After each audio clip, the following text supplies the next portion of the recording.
ልጅ ይዞ ሲመጣ እንዴትስ ትቀበያለሽ? እንዴትስ እሺ ትይዋለሽ ብሏታል። እና ሄርሜላ ምን አጠፋች ነው? እንዴትስ ትቀበያለሽ? ቤትሽ ታስገቢዋለሽ? የእሱን ጉዳይ እኔ አይመለከተኝም እያላት ካልተመለከተ ለምን ታወራለህ? እንደፈለገው መሆን ከቻለ ለምን ታወራለህ? ልጁን ከእናቱ ነጥሎ ስላመጣ አንተ ምን አገባ? ገብቶሃል? በማያገባ ጥልቅ እያልክ ምን አገባ? ቆይ መጀመሪያ እንዴት አንቺ ሲወስድ ዝም ትይዋለሽ ይላታል። ቆይ አንተ አያገባህም እኮ ነው እኛ የምንለው። እንዴ ሄርሜላ እኮ ምንም አላጠፋችም። ወደ እኮ አይደለም በቃ መጣ አብርሽ። ከዛ በኋላ ጠየቃት፣ እሺ አለችው። ሌላ ምንም አላጠፋችም። እና የሄርሜላ ምላሽ ምን ይመስላል መሰላችሁ? አባት ነው ምንም ቢጎዳ ምንም አይሆንም ልጁ እኔ ጋር ስለሆነ አለች። እና ልጁ እሷ ጋር ስለሆነ ምንም አይጎዳም። ለምን መሰላችሁ? አብርሽ ሄርሜላ ታስተዳድረዋለች ካለ ማለት ነው።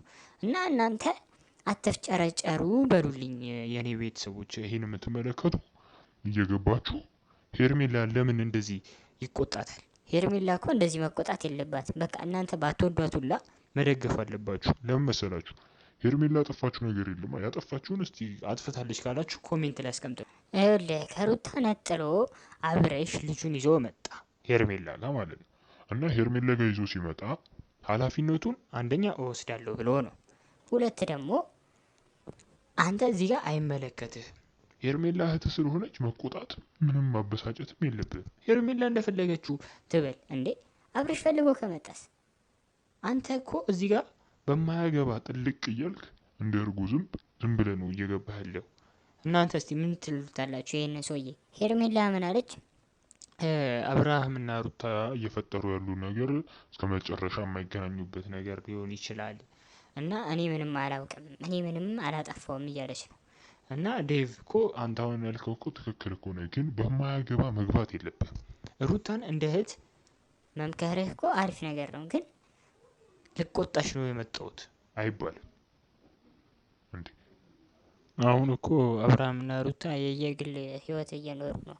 ይሄ እኮ አይገባም እኮ። ግን አሁን ሩታ ልጁን የማየት መብት አላት፣ አብርሃምም ልጁን የማየት መብት አለው።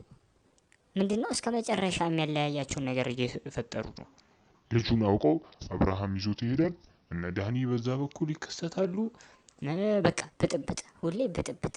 እና አሁን ልጁ ለአብርሃም እንደ ግዴታ ገብቷችኋል።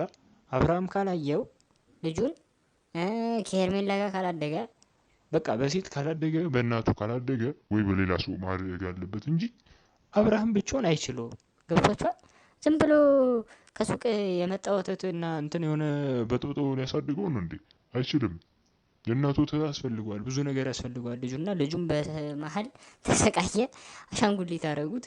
ብቻ በቀጣይ ቪዲዮ እስከምንገናኝ ሰላማችሁ ብዝት ይበልልኝ።